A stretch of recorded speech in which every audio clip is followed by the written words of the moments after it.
Hello viewer, welcome to Artistry. My name is Bei Maureen from SOS Technical Training Institute. Now I'll be taking you through the major procedures of preparation of the sponge.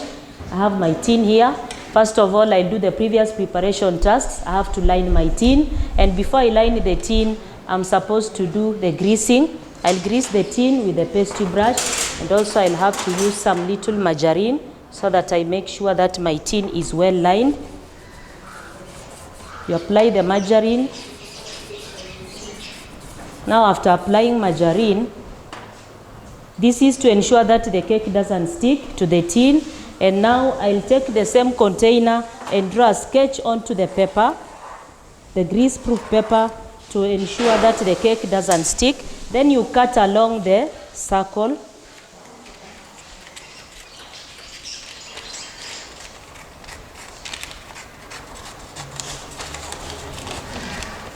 Just to ensure that it's able to occupy the bottom part of the tin.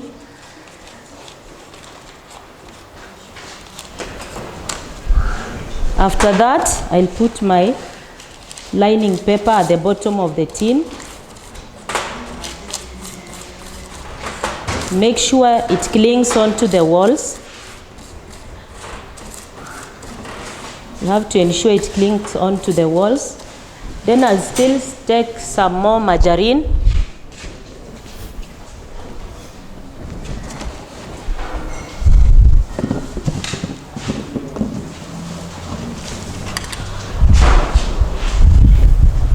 This is just to ensure the walls are well secured.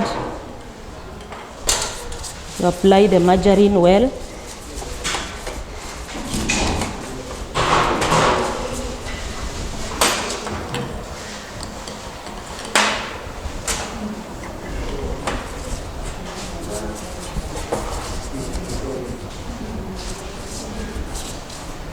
Now I'll have to line it also to the walls of the tin.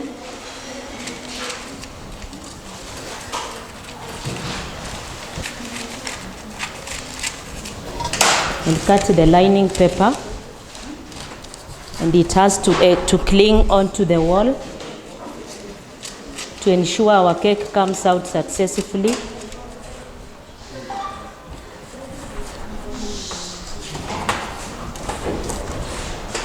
And do the finishing on the remaining part.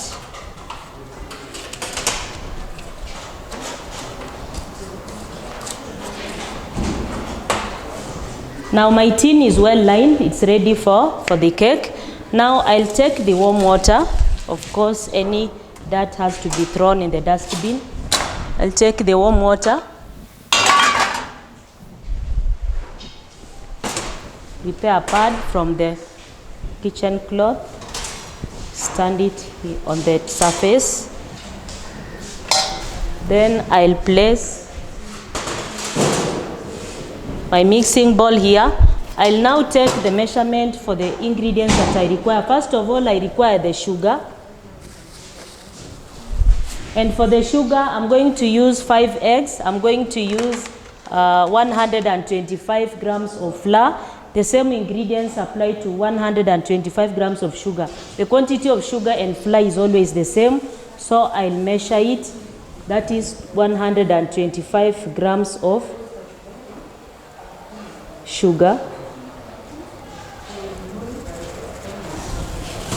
That is enough.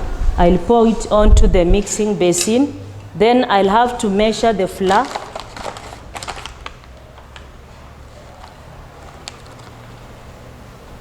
The same quantity, that is 125 grams.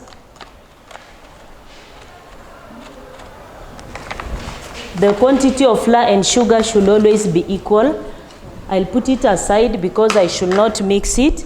Now I'll stand my mixing bowl onto the water bath. The water should be steaming so that it can warm the bowl to ensure that the eggs are able to blend well with the sugar. So I'll break the eggs one by one.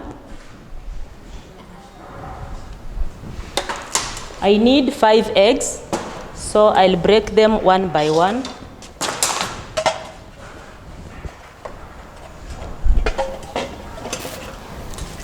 before I mix with the with the sugar. And you have to ensure that the eggs are fresh so that they give you the best results for the sponge. These ones are okay. And you have to break one by one so that if any egg is not okay, it can be disposed of. Those are 3 eggs. I'll break the 4th one. You pour it onto the mixture. The final egg. I'll pour it onto the mixture. So the eggs and the sugar is ready for whisking. I'll use my balloon whisk or wire whisk to do the whisking until the sponge reaches what you call ribbon stage. Then I can be able to add the flour and also the vanilla essence. So I'll do the whisking.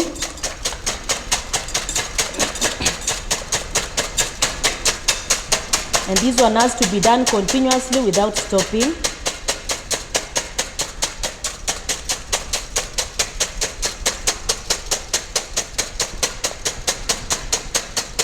And it has to be done faster so that it can actually incorporate the sugar.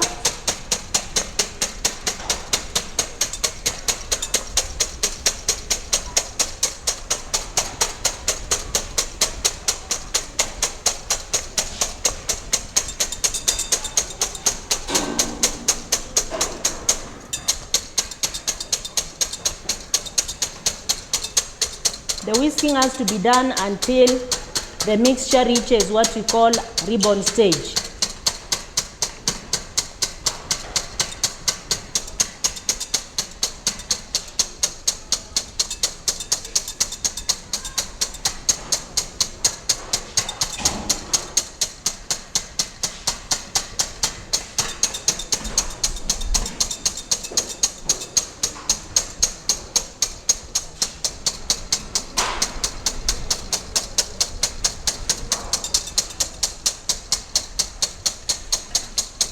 So I'll have to do it until the mixture reaches ribbon stage. It's almost there, until all the water has been absorbed into the mixture.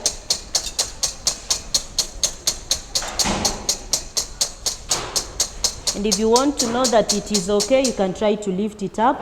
That one is almost. Still continue for a few minutes. I have to do it faster.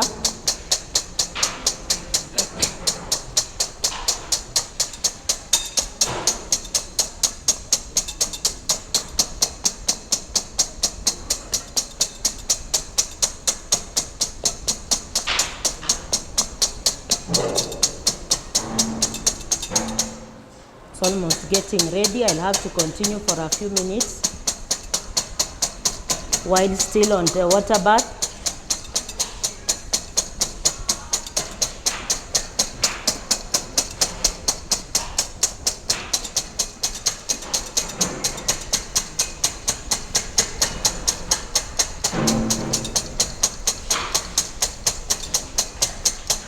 You have to rotate the mixing bowl to ensure all the corners have been attended to.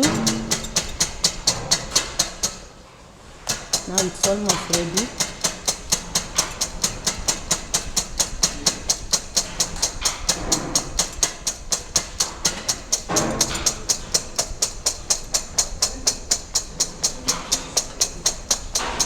Now at this point I have to ensure that my oven is ready, and I switch it at number 5. So it has to be ready, that is at number 200, so that I can be able to bake my sponge.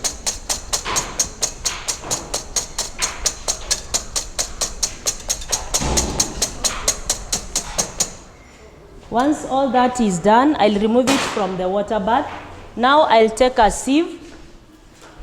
I'll sieve my flour onto the mixture to ensure that I eliminate all the lumps. So I'll apply in bits as I continue folding in with the balloon whisk.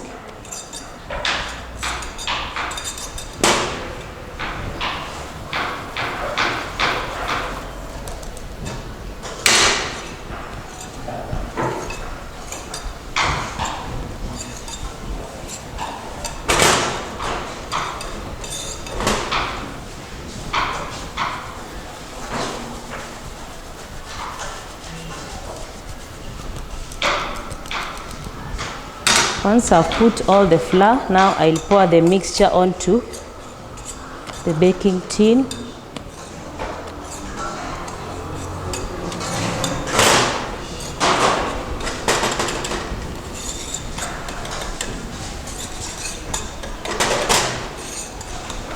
You have to ensure that all the flour has been absorbed so that it doesn't form lumps inside, or you don't find flour inside the mixture.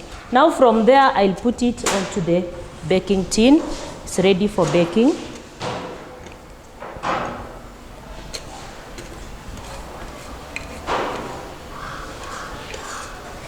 And it has to be baked within the first 1 second so that it doesn't collapse, because it doesn't have baking powder. It's only using air as an aerating agent.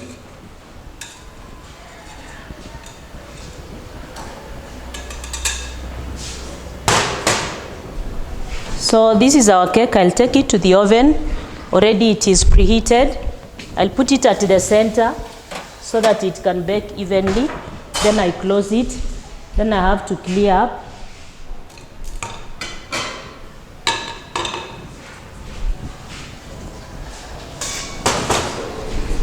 That is the end of our lesson. We'll be able to come and look at our cake after a few minutes to find out if it has cooked. But it will take only 10 minutes, it will be ready. Thank you. Let's meet in the next session.